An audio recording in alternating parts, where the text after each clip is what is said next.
yeah, the first set, I guess, was the most important thing. I feel like if he got that first set, it was going to be a pretty much impossible task for me to come back and win. But, I just thought I played the right way. I returned unbelievable today. Just thought the third and fourth set were just so free, and I was just having a lot of fun and just embracing every moment out on Ash today. So, I'm really proud of that. Obviously, I felt like I disrupted his rhythm a little bit, didn't let him kind of get comfy behind the baseline and play his style of tennis, and I think that's what you have to do. But yeah, I was really overall pretty happy with my performance. All right, name and affiliation. One question only. We have a big room. Craig, would you like to start? Craig Gabriel, 9 Radio. Nick, as that match progressed and you were getting closer and closer to the end, what was that feeling like? We're always taught to kind of stay in the moment, but it's really hard, to be honest. I knew kind of when I broke in the fourth and then I got up a double break. Obviously, you start thinking about the finish line.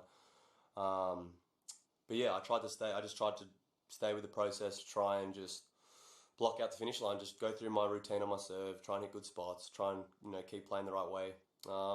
And then yeah, when I got up 40-15 in that game and the crowd kind of knew it was coming to an end, I just looked at my box and just they calmed me down, and I was just breathing. And then I knew that I'd been serving wide a lot. I just said if I hit the spot tee, he's probably not coming back, and that's it.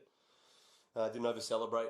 It's only it's only fourth round. I got quarterfinals, and it was an amazing experience. Obviously, taking down the number one player in the world on Arthur Ashe Stadium, but I don't really like to celebrate too much after that, because I know that if I played him 9 more times, he's probably getting on top of me majority of the time. So I just take it and just get back to the right things. I just stayed in the moment, and that's it. Willie. Billy Weinbaum from ESPN. Congratulations, Nick.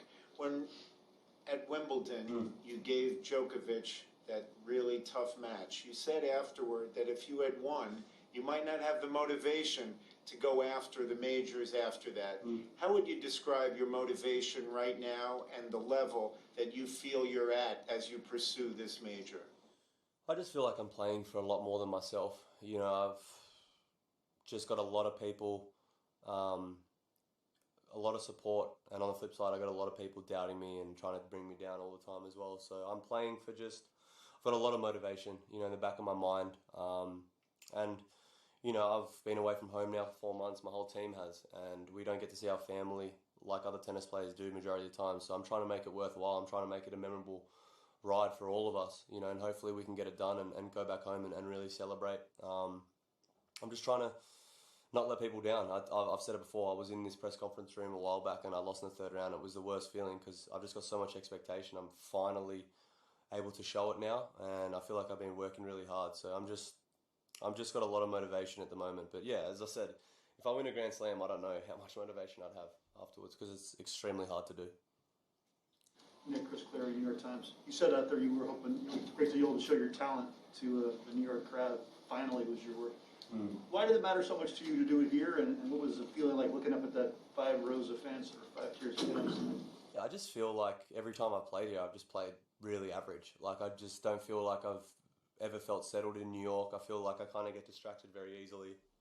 I feel like I just haven't shown Flushing Meadows what I'm about, really. Obviously there's controversy, there's flair, there's this, there's that, but not the discipline as well as the hard work intertwined with that as well. And I feel like this time around, I'm definitely, I hadn't won a match on Ash before this week, and I've won 2 now against 2 quality opponents. So I feel like I've just been able to showcase, there's a lot of celebrities here, there's a lot of important people here watching, and I wanted to, get on that court and show them that I am able to put my head down and play and win these big matches. And for the tennis world, I think it's important as well because people are really starting to doubt my ability to pull out matches like this at majors. And I'm really proud of myself, honestly, because it hasn't been easy dealing with all the criticism.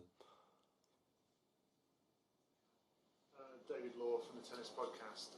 Nick, given everything, 5 sets, defending champion, world number 1, is the best performance of your career? I feel like I'm more just proud of the way that I've bounced back after everything, honestly.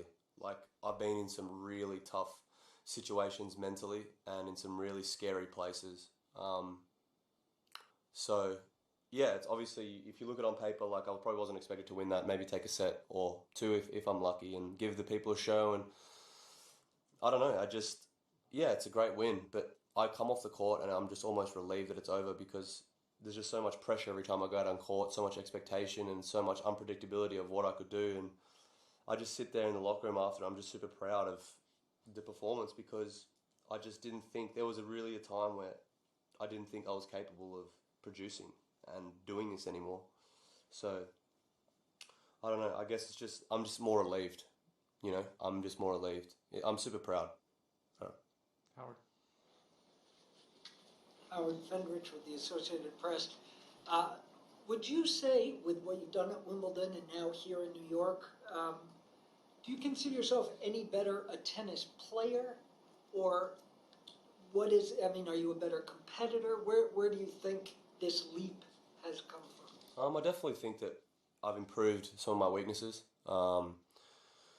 I really analysed what I had to get better at the start of the year, and I've worked on it really hard. So yeah, I think whether I'm not that player that was once 13 in the world, I think I am. I think I'm better than that. I think I am. But yeah, I don't know where it's come from, honestly.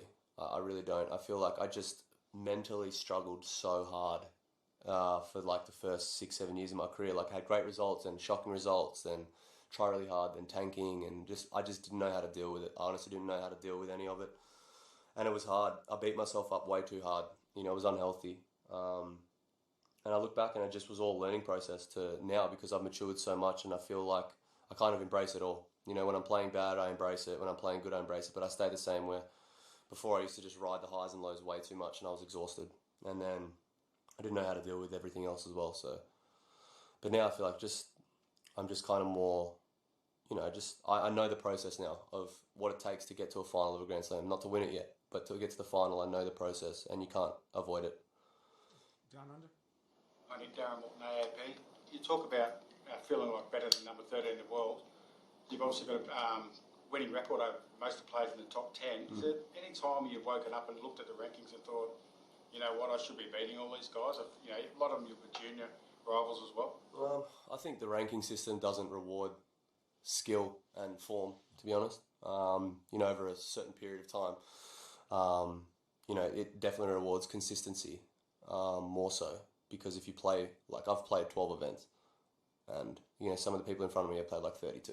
So like obviously it's almost impossible for me to be high ranked, but unless I'm going deep like this in tournaments. So the rankings for me don't really matter, and I feel like tonight was another message that rankings don't matter.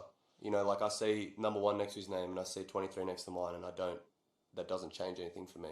Like I don't care whether I'm seeded or not, but it's nice. Otherwise I could draw him first round. Do you know what I mean? So the rankings, I mean,